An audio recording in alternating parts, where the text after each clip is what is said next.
नमस्कार, शुभ सकाळ. आजच्या एका नवीन ब्लॉगमध्ये मी प्राजक्ता तुमच्या सगळ्यांचं खूप मनापासून स्वागत करते. तर आज आहे मार्गशीर्ष महिन्याचा दुसरा गुरुवार आणि त्याचबरोबर आहे दत्त जयंती, त्याचबरोबर आहे पौर्णिमा आणि त्याचबरोबर आहे आपल्या अन्नपूर्णा मातेची जयंती.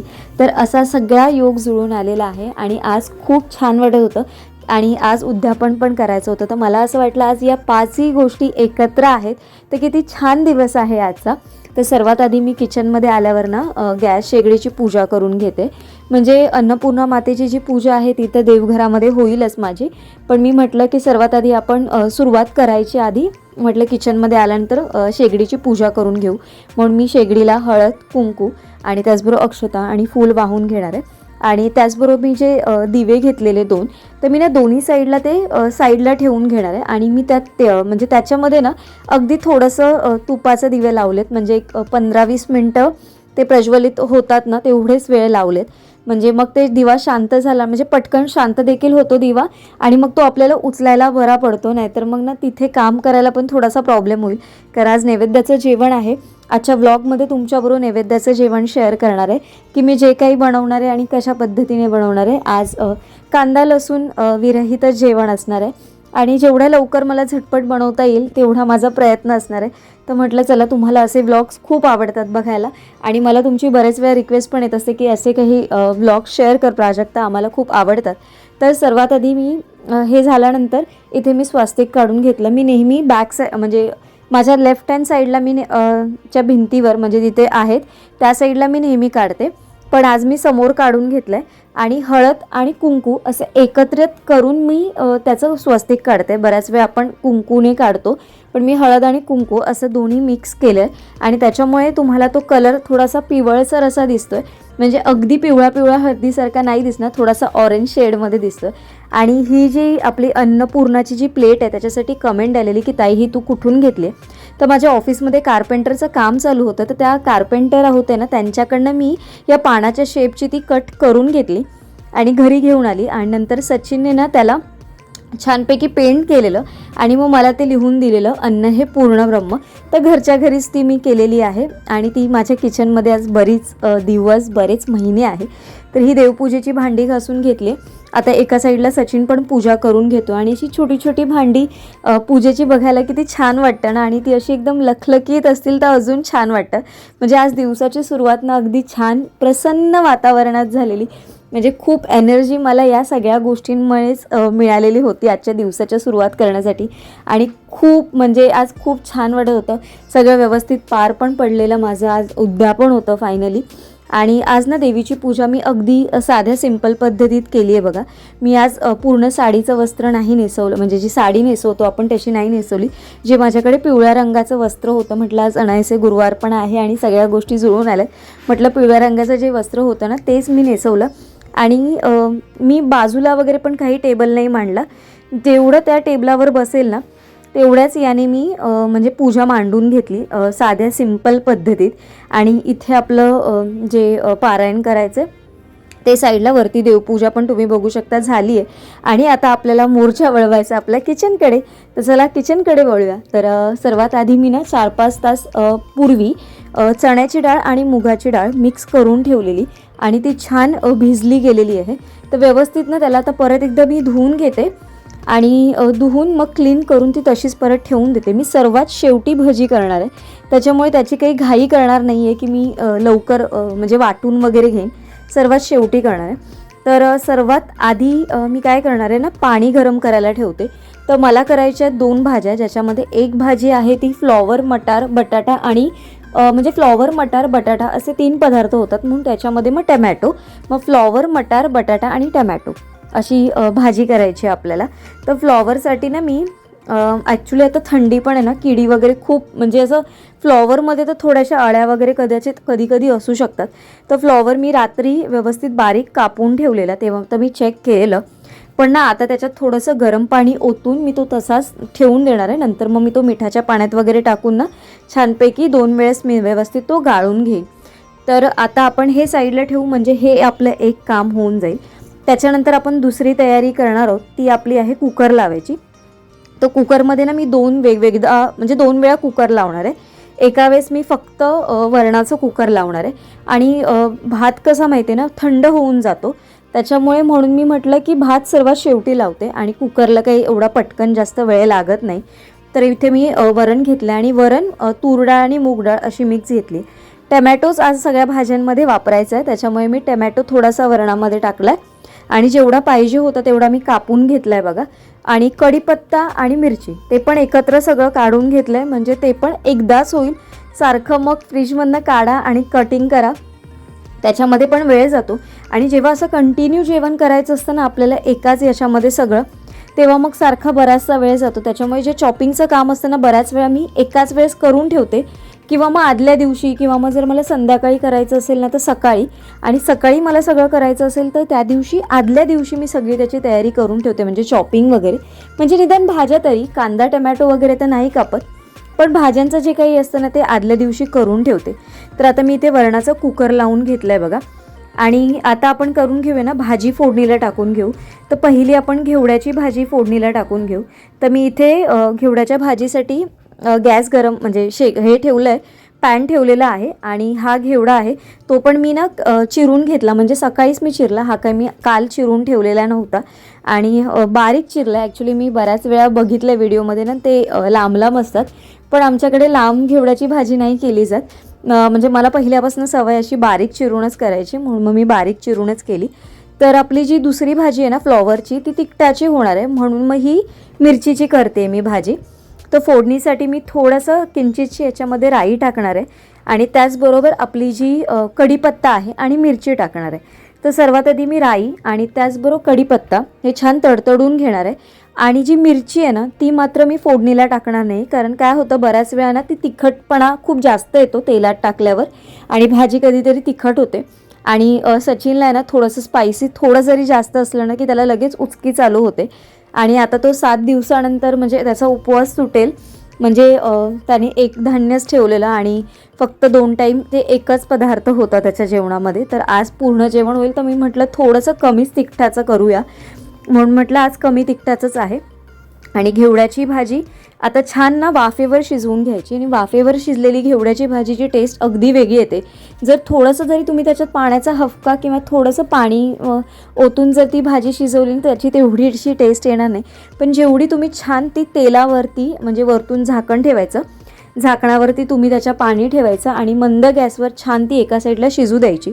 आणि ही जी स्टेनलेस स्टीलची कढई आहे ना त्याच्यासाठी पण मला एक तुम्हाला सांगायचं, ही जी कढई आहे ना याच्यामध्ये जर तुम्ही मंद आचेवर जर काही पदार्थ शिजला उरला ना तर तो अजिबात चिटकत नाही. कारण मला बऱ्याच वेळा कमेंट पण होती मागे की या स्टीलच्या कढईमध्ये लागत नाही का. मला इवन माझी आई पण विचारते, अगं तू त्या कढईत कसं करते, त्या कढईला खाली चिटकत नाही का.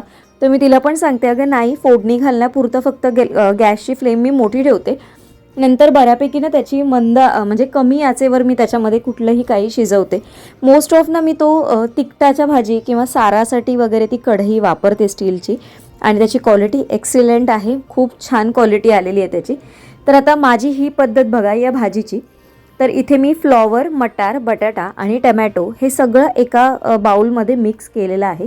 हे जे मला गिफ्ट मिळालेलं आहे ना माझ्या किचनमधला आता माझा फेवरेट प्रोडक्ट झालेला आहे, कारण याचा ना मला मल्टी यूज होतो आहे. तर हे पण मी एक सजेस्ट करेन की असा एखादा बाउल मोठा ना असेल तर, मोठा पण नाही आणि छोटा पण नाही, मीडियम साईजचा तुम्ही नक्की घ्या, की याच्यामध्ये बऱ्याचशा गोष्टी होतात. म्हणजे माझ्या तरी याच्यामध्ये बऱ्याचशा गोष्टी म्हणजे होतात, याच्यामध्ये मला खूप हेल्प होते याची. तर आता ना मी याच्यामध्ये बघा मसाला आणि हळद आणि मीठ एवढं टाकून मी मिक्स केलेलं आहे. आणि ह्या भाजीची फोडणी, तर या भाजीच्या फोडणीसाठी ती भाजी मी पाठी शिफ्ट केली आणि आता इथे करून घेतली, कारण ही भाजी थोडीशी मीडियम गॅसवर आपल्याला शिजवायची. तर फोडणीसाठी मी तेल टाकलेलं आहे. आता याच्यामध्ये आपण घालणार आहोत कढीपत्ता आणि थोडीशी राई, एवढंच फोडणीला टाकणार आहे. मी हिंग वगैरे पण टाकलेला नाही आहे, कारण अगदी माइल्ड करायची आहे. आणि कारण मी मसाला पण आमचा जो घरचा मालवणी मसाला असतो ना तो नाही यूज केला आहे, मी साधी आपली जी काश्मीरी लाल मिरची पावडर असते ना ती वापरली आहे, आणि हळद, एवढेच मसाले आहेत. त्याच्या व्यतिरिक्त मी याच्यामध्ये धना पावडर, जिरा पावडर पण काहीच ॲड करणार नाही. तुम्ही अशा पद्धतीने ही फ्लॉवर, मटार म्हणजे बटाटा आणि टमॅटोची भाजी करून बघा, खूप सुंदर अशी ही भाजी होते. अगदी म्हणजे अगदी प्रश्नच नाही. अगदी तुम्हाला थोडीशी तिखट पण हवी असेल आणि थोडीशी टेस्टी पण हवी असेल, थोडीशी वेगळी चव हवी असेल ना, तर नक्की ट्राय करा. तर आता ही छान परतून घ्यायची. याच्यामध्ये थोडंसं कोमटसर जर तुम्ही पाणी ओतलं तर भाजी लवकर शिजेल. माझ्याकडे आता कोमट पाणी केलेलं नव्हतं, पण माझी आई बऱ्याच वेळा म्हणते की ज्या भांड्यामध्ये आपण ते मिक्स करतो किंवा ज्या भांड्यात त्याला कापलेलं वगैरे आपण जर ठेवलेलं असेल ना तो पदार्थ, त्याच भांड्यात पाणी ओतून मग ते भाजीमध्ये ओतायचं, म्हणजे त्या भाजीची टेस्ट खूप अजून छान येते. तर मी नेहमी तसंच करते, ज्या भांड्यामध्ये घेतलेलं असतं ना त्याच्यामध्ये ते म्हणजे ओतते पाणी. तर ना मी घेवड्याच्या भाजीमध्ये थोडीशी साखर टाकली, कारण त्याने टेस्ट भाजीची ना अजून खूप छान येते आणि भाजी खायला खरंच खूप वेगळी लागते नेहमीच्या भाजीपेक्षा. तुम्ही एकदा नक्की ट्राय करून बघा. घेवड्याच्या भाजीत किंचितशी साखर टाका, खूप छान लागते. तर आता आपली ही भाजी होते आणि एका साईडला हे सगळं बाजूला करून घेते, कारण दिवा शांत झाला आहे, दोन्ही साईडचे दिवे शांत झालेत. तर मी ते उचलून घेते, म्हणजे मी इथे बाकीचं काही काम करू शकते किंवा एखादी जी काही भांडी वगैरे असते ना ती साईडला ठेवून घेते. आता घेवड्याची भाजी आपली झालेली आहे, त्याच्यामध्ये भरपूर असं ओलं खोबरं मी वरून टाकलेलं आहे. मिक्स करून घेते आणि थोडंसं झाकण लावून ना परत एक खोबरं थोडंसं मिक्स होईपर्यंत सगळ्या भाजीमध्ये किंवा ते छान असं शिजेपर्यंत थोडीशी एक वाफ काढून घेऊ. आणि इथे बघाल तर आपली ही भाजी पण ऑलमोस्ट तयार झालेली आहे. याच्यामध्ये पण ना मी खोबरं आणि त्याचबरोबर थोडीशी कोथिंबीर पण टाकून घेणार आहे आणि हे पण आहे ना चांगलं शिजवून घ्यायची. म्हणजे त्याच्यामध्ये घेवड्याच्या भाजीमध्ये तर फक्त आपल्याला एक वाफ काढायची, पण ह्याच्यामध्ये फ्लॉवर मटारच्या भाजीमध्ये ना थोडंसं पाणी असतानाच आपण याच्यामध्ये खोबरं आणि कोथिंबीर टाकायची, म्हणजे ना ती अजून छान शिजते आणि थोडीशी ना अशी दाटसर पण होते, अशी ग्रेव्हीसारखी. ती थोडीशी त्याला पातळ अशी ग्रेव्ही असेल ना तेव्हाच तुम्ही त्याचं गॅस घालवून घ्या, म्हणजे ती थोडी थंड झाली की थोडीशी घट्ट होते. डाळ पण माझी एका साईडला झाली आहे, तर डाळ पण मी आता फोडणीला घालून घेते. आता हे आपल्याला वाटून घ्यायचं आहे. तर ही जी काही डाळ होती ना ती ॲक्च्युली माझ्या ह्या एका वेळेसाठी खूप जास्त होणारी आहे, पण मग ती म्हटलं मला उद्या किंवा परवा पण होईल, सकाळच्या वेळेस नाश्ता करायला होईल किंवा अप्पे करायला होईल किंवा याच्यात थोडंसं तांदळाचं मी पीठ मिक्स केलं ना तर छान याचे डोसे पण निघतील किंवा आंबोळ्या पण निघतील. कोथिंबीर बघा मी सगळी कापूनच ठेवलेली एकाच वेळेस, कारण मग ती सारखी सारखी कटिंग करायला वेळ जातो आणि धुवून घ्या मग क्लीन करा, खूप वेळ जातो. तर याच्यामध्ये मी थोडीशी कोथिंबीर टाकली आहे, थोडंसं हळद टाकलं आहे, त्याच्यानंतर थोडंसं जिरं म्हणजे थोडंसं टाकण्यापेक्षा बऱ्यापैकी जास्त टाकलं आहे. जिऱ्याने टेस्ट खूप छान येते भजीला. थोडेसे धणे टाकलेत किंचितसे, कारण धणे आणि कोथिंबीर हे पण खूप छान टेस्ट देतात. याच्यामध्ये जेव्हा कांदा वगैरे वापरतो म्हणजे किंवा मक्याचे दाणे खूप छान लागतात. मक्याचे दाणे तुम्ही अख्खे टाका किंवा मग ते थोडेसे मिक्सरला बारीक करून वाटून याच्यामध्ये टाका. भजी एकदम छान मस्त मऊ लुसलुशीत पण होते. थोडंसं तांदळाचं पीठ टाकलं तर ती अजून क्रिस्पी होते. तर आता आपण हे वाटून घेतलेलं एका याच्यात काढून घेऊ आणि हे जेव्हा काढून घेणार ना तर मी आता हे असंच ठेवणार, एक 10 ते 15 मिनटं ना आपण हे असंच ठेवायचं, म्हणजे ते बॅटर छान फुलून येतं. आता याच्यामध्ये एक गोष्ट आपल्याला करायची आहे की याच्यामध्ये मीठ आत्ता टाकायचं नाही आहे, कारण याला जर मीठ आपण आत्ता टाकलं ना तर त्याला भरपूर पाणी सुटतं आणि मग ते थोडंसं पीठ पातळ होतं. त्याच्यामुळे तुम्ही मीठ आत्ता टाकायचं नाही. जर तुम्हाला बराच वेळ जाणार असेल, म्हणजे कुठलाही पदार्थ जसं आपण सलाड करतो, कोशिंबीर करतो, तर मीठ जेव्हा असतं ना आपण जेव्हा खायला घेतो ना तेव्हाच त्याच्यामध्ये टाकायचं, नाहीतर मग तो पदार्थाला खूप पाणी सुटतं. तर आता मला प्रसादासाठी शिरा करायचा आहे, तर त्याच्यासाठी इथे मी 4 वेलची केळी घेतली आहेत अगदी छोट्या आकाराची आणि मी इथे रवा घेतलेला आहे बघा. रवा आणि त्याचबरोबर साखर हे वाटीच्या प्रमाणाने घेतलं आहे. जेवढा रवा आहे तेवढीच साखर घेतलेली आहे. आता जेवढा रवा आहे त्याच्या दुप्पट पाटीने मी पाणी आणि दूध असं मिक्स करून घेते. तर इथे मी 2 वाटी माझा रवा होता, तर 4 वाटी मी दूध घेतले, म्हणजे दूध किंवा मग पाणी असं तुम्ही घेऊ शकता. पण खूप दुधाने ना अगदी चिकट होतो कधी कधी, तर त्याच्यामुळे तुम्ही 2 वाटी पाणी घ्या आणि 2 वाटी दूध घ्या. त्याच्यामध्ये मी थोड्याशा केशराच्या काड्या ॲड केलेल्या आहेत आणि ते उकळायला ठेवलेलं आहे, कारण ते आपल्याला रवा म्हणजे आपला शिरा शिजण्यासाठी लागणार आहे. तर गरम गरम असेल तरच छान लागतो शिरा, मस्त असा फुलून येतो, नाही तर थोडासा असा कचकचित पण राहतो कधी कधी. तर आता आपण तूप गरम करून घेतलं आहे, तुपामध्ये आपण चारोळ्या टाकणार आहे. तुम्हाला आवडत असतील तर ते काही ड्रायफ्रूट्स वगैरे टाकायचे असेल तुम्हाला टाकले तरी तुम्ही चालतील. आता आपण ना याच्यामध्ये रवा भाजून घ्यायचा आहे, मस्त खरपूस रंगावर छान असा भाजून घ्यायचा.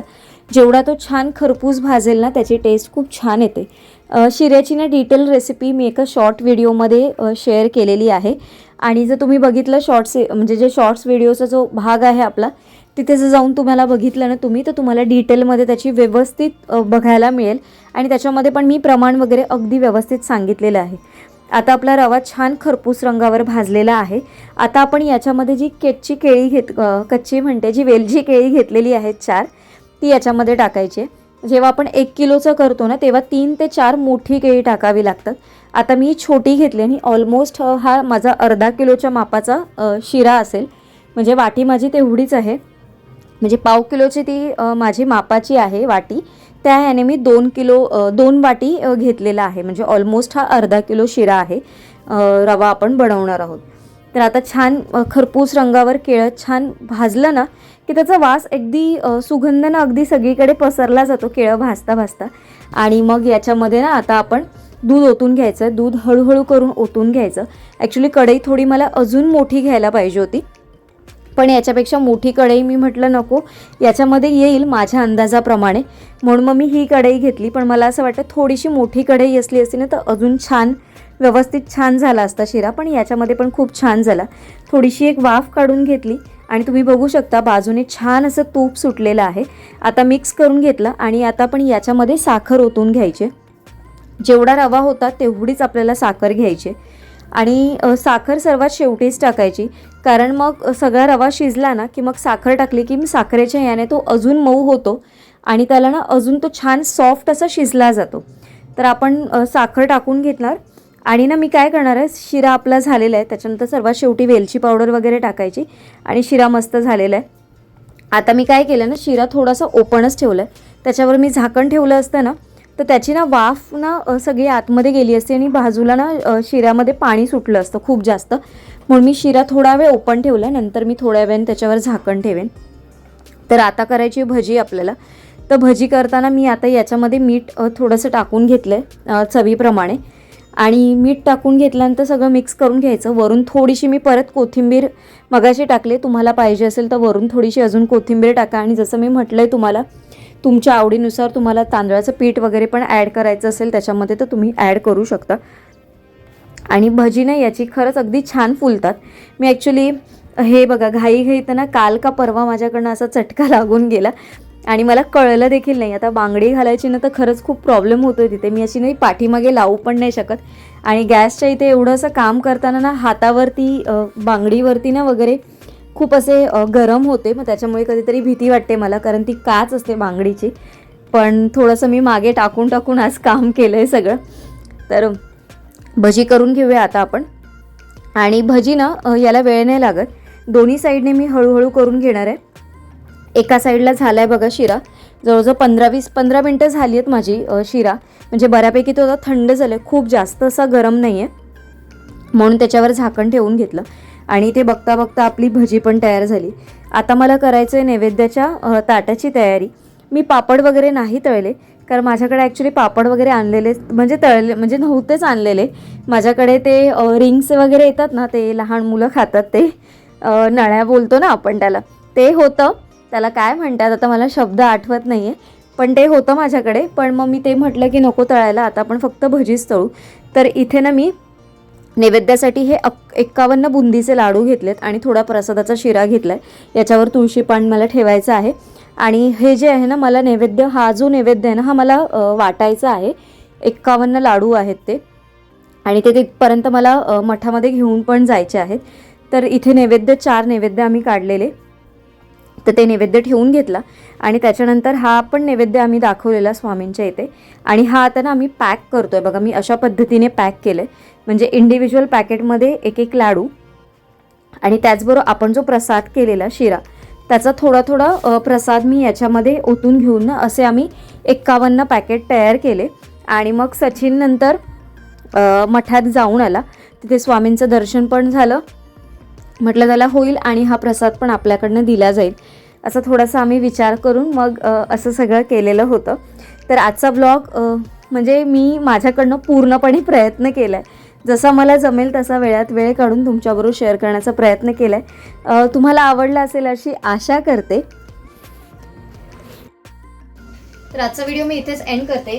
कामं सगळी झालीत आणि सगळं जे होतं ते व्यवस्थित नीट मनामध्ये जसं योजलेलं होतं तसंच सगळ्या गोष्टी झालेल्या आहेत. इथे गॅस खूप म्हणजे बऱ्यापैकी शिऱ्याचं सगळं उडालेलं आहे, तो क्लीन करून घेतला आणि फक्त तर थोडंसं तेल वगैरे जे आहे ना ते फक्त राहिलं ओतून ठेवायचं.